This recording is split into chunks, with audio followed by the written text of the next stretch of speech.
réglerait des situations, ça m'étonne, sauf si, et j'ai noté comme Renaud ce qu'il dit sur le Rassemblement national, quand il dit puisque le Rassemblement national a le droit de se présenter à des élections, il a aussi le droit de les gagner.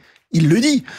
Dire qu'il a le droit de gagner les élections, ça veut dire mais dire qu'il a aussi le droit de gagner les élections, ça veut dire qu'il a le droit de gouverner la France. La France ne transigera pas avec la sécurité d'Israël parce qu'Israël, c'est un miracle.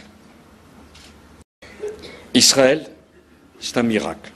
Et c'est vrai que c'est étonnant d'entendre l'ancien président de la République se mettre dans la situation où le Rassemblement national gagnerait des élections et donc serait appelé aux responsabilités. Le Hamas, c'est un mouvement terroriste qui se planque au milieu des civils, qui met ses caches dans les hôpitaux, dans les écoles, qui se sert de la population civile comme bouclier humain, et qui, de surcroît, lorsqu'il est confronté à une manifestation d'opposants à sa politique, eh bien, les massacre joyeusement.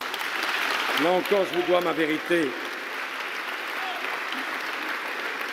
Je n'accepterai jamais que l'on remette en cause le droit à la sécurité d'Israël. Jamais. C'est le combat de ma vie. En Israël, cela a longtemps été tabou. Doit-on parler au Front National, au Rassemblement National? Jusqu'à présent, la réponse était claire, c'était non. Mais il semble, et on va en parler avec vous, Anna Papiachvili, qu'un ministre du gouvernement de Netanyahou est envoyé des signaux plutôt positifs à destination de Marine Le Pen. C'est le combat de ma vie. En revanche, ce qui est plus nouveau et ce qui va dans le droit fil du fait qu'il ait reçu, comme vous le rappeliez à l'instant, au début du mois de juillet, Jordan Bardella à son bureau de la rue de Miromesnil, c'est l'adoubement en quelque sorte du Rassemblement national comme un parti parfaitement républicain, parfaitement comme les autres, qui a le droit de gagner les élections législatives, comme le disait Gilles Bernstein, et son souhait aussi que Marine Le Pen puisse se présenter à la présidentielle, comme si la décision des juges, c'est ce qu'on comprend en lisant Nicolas Sarkozy, était une volonté de leur part de bâillonner Marine Le Pen et non pas de juger des faits qui, en tout cas, en première instance, ils ont considéré comme délictueux. Et ça, ce qui me semble très intéressant, c'est que Nicolas Sarkozy, s'il y a quelque chose qu'il connaît très bien, c'est la droite. C'est l'état d'esprit de la droite, j'allais dire du peuple de droite.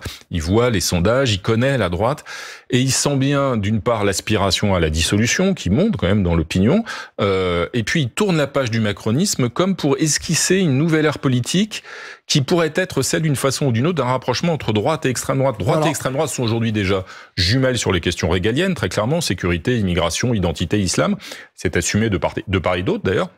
Il y a encore une différence sur les questions économiques et sociales, mais on voit bien qu'un rapprochement en cours peut arriver, notamment sous l'impulsion de Jordan Bardella, qui semble un peu enterrer fameuse dimension sociale. Il prépare un peu l'avenir. De toute façon, dans tous les cas, il aura de bonnes relations avec le pouvoir en place. C'est ce qui se passe partout en Europe, dans beaucoup de pays d'Europe aujourd'hui. Une sorte de mélonisation des esprits qu'on voit à l'œuvre en Italie et dans d'autres démocraties européennes, où la droite et l'extrême droite convergent d'une certaine façon. Ça peut prendre la forme d'une alliance en bonne et due forme, d'une coopération, d'un rapprochement, mais on a l'impression que Nicolas Sarkozy dessine en quelque sorte cet avenir-là.